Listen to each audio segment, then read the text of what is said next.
A Philly guard is known for getting to the cup, breaking a guy down. What do you think attributes to that? We grew up in small gyms, man. So there weren't a lot of Philly guards that were shooters because we grew up in small gyms with low ceilings. So we had to go to the hoop. Yeah, that's it. So you feel like that's what college coaches recruited Philly guard, like, okay, I need a guard that can get to the cup. I'm on East Coast. When a guy needed a guard, he came to Philly. A Philly guard was something special, man. He could put the ball on the floor. He could run a team. He could get to the hoop. He was tough, nasty. A Philly guard, man, was what you wanted. I know coaches that came to Philly for guards. It was Philly guards, and it was Southern big man. Philly guard, Southern big man? Yeah. Who else had good guards around that time in the country? New York. New York? Yeah. In Chicago. Chicago? Yeah. Okay. So basically, just the places where basketball is the most prevalent, that's where you could get a guard. In the hood, man. In the hood. I know that you could come to our park and all the coaches would be there, man. You know what I mean? And the coaches felt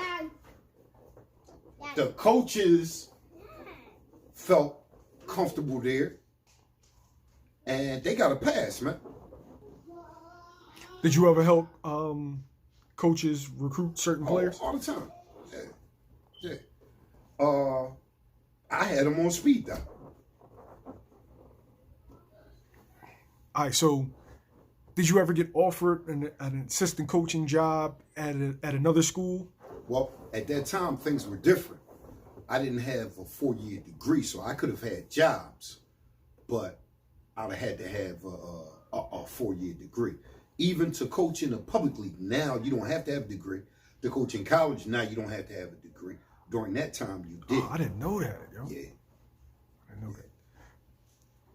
Now, you sent your sons the prep route. Mm-hmm. Why? Great.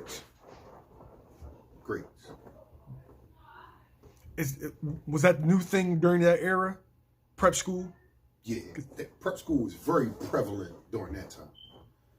And prep school then was like, for me, junior college. Like, I saw some cats in prep school, and I know you can say the same thing. They were good, man. They were real good.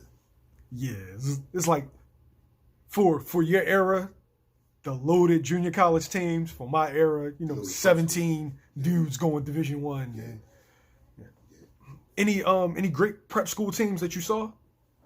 Laurinburg was a great team. We had one right here in Philadelphia, Lutheran. Lutheran was a great team. So Lutheran, Laurinburg, then where I said that the junior colleges in the West and in the South were real good, the prep schools in the upper Northeast corridor were good. They were in Maine, they were in Connecticut, they were in Vermont. All those prep schools were real good. And they were old, traditional prep schools that put a lot of money in their basketball programs. So those are the prep schools that somebody's kids from the Fortune 500 would go to. Yeah. It just so happened that they had great basketball and football teams. Yeah. As a matter of fact, Dwayne Wade's son is going to go to Brewster. Yeah. Yeah. Mm-hmm. Yeah. Brewster's one. Worcester is another one. St. Thomas Aquinas. Worcester, Rashard McCants. Yeah. Yeah. Okay. So you went to prep school tournaments. Really high level basketball. Yeah. Very high level. So is that what everything just transitioned to? Like the public league schools died off, junior college died off, and prep school just skyrocketed? I would have to agree. Yeah. Okay. And prep school, a guy could reclassify. So a guy could be a senior 2 years in a row and play basketball while he's trying to get his 700 score on the SAT. So it seemed like for every rule that the NCAA would come up with, there was a loophole. Yeah. Yeah. Okay.